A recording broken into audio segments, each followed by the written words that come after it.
रात के ठीक 12 बजे थे। सावन का महीना।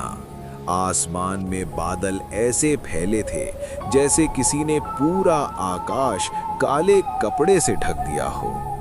गांव की आखिरी सड़क पर स्थित पुराना पीपल का पेड़ आज भी वैसा ही खड़ा था, सदियों पुराना, जड़ों में अंधेरा और डालियों में रहस्य समेटे हुए।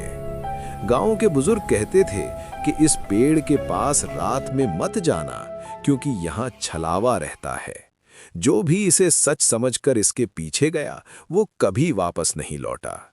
लोग हंसते थे, कहते थे कि ये सब पुरानी कहानियां हैं, डराने के तरीके हैं, लेकिन सच्चाई ये थी कि हर 5-6 साल में गांव से कोई ना कोई अचानक गायब हो जाता था और आखिरी बार उसे इसी रास्ते पर देखा गया होता था। रवि भी उन हंसने वालों में से एक था।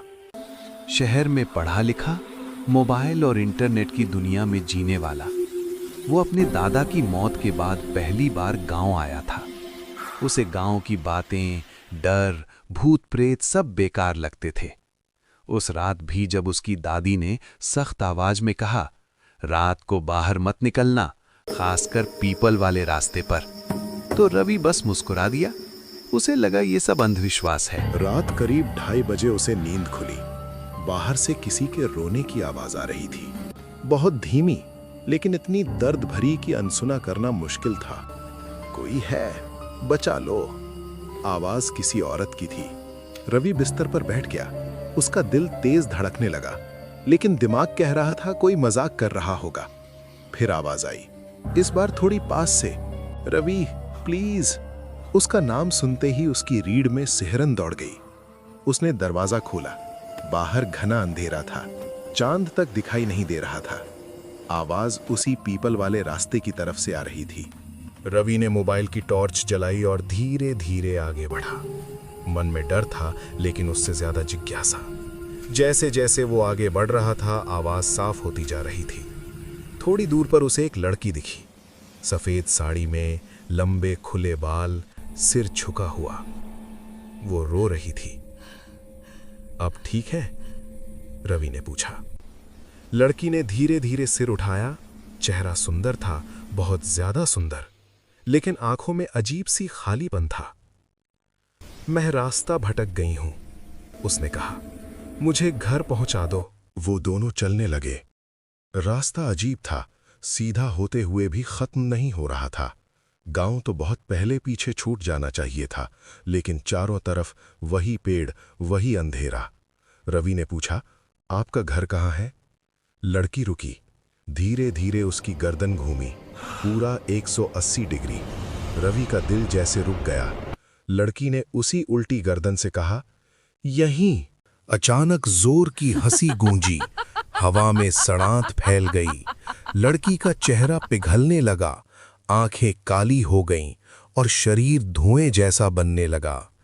मैं छलावा हूं, आवाज गूंजने लगी। रवि भागना चाहता था, लेकिन उसके पैर जैसे जमीन में गड़ गए। उसके कानों में गांव के बुजुर्गों की बातें गूंजने लगीं।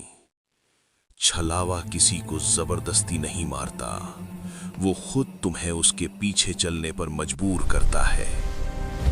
छलावा पास आया, उसकी सांस ठंडी। रवि जोर जोर से चिल्लाया। उसी पल उसे दादी की दी हुई लाल धागे वाली माला याद आई, जो उसने मजाक में कलाई पर बांध ली थी। माला चमक उठी। छलावा पीछे हट गया और दर्द से चीखा, नहीं, मंत्र। रवि को मौका मिल गया। उसने पूरी ताकत से दौड़ लगा दी। रास्ता अब सीधा था। पीछे से छलावा की हंसी और चीखें मिलकर डरावनी गूंज बना रही थीं। सुबह गांव वाले पीपल के पेड़ के पास पहुंचे। रवि बेहोश पड़ा था, हाथ में टूटी हुई माला, आंखें खुली लेकिन खाली। वो बच गया था, लेकिन पूरी तरह नहीं। आज भी वो जिंदा है, सांस लेता है, चलता है, बोलता है, लेकिन गांव वाले कहते हैं उसकी परछाई अब जमीन पर नहीं पड़ती। और कभी कभी रात के 2:30 बजे उसी पीपल के पेड़ के पास एक नई आवाज सुनाई देती है, कोई है, बचा लो।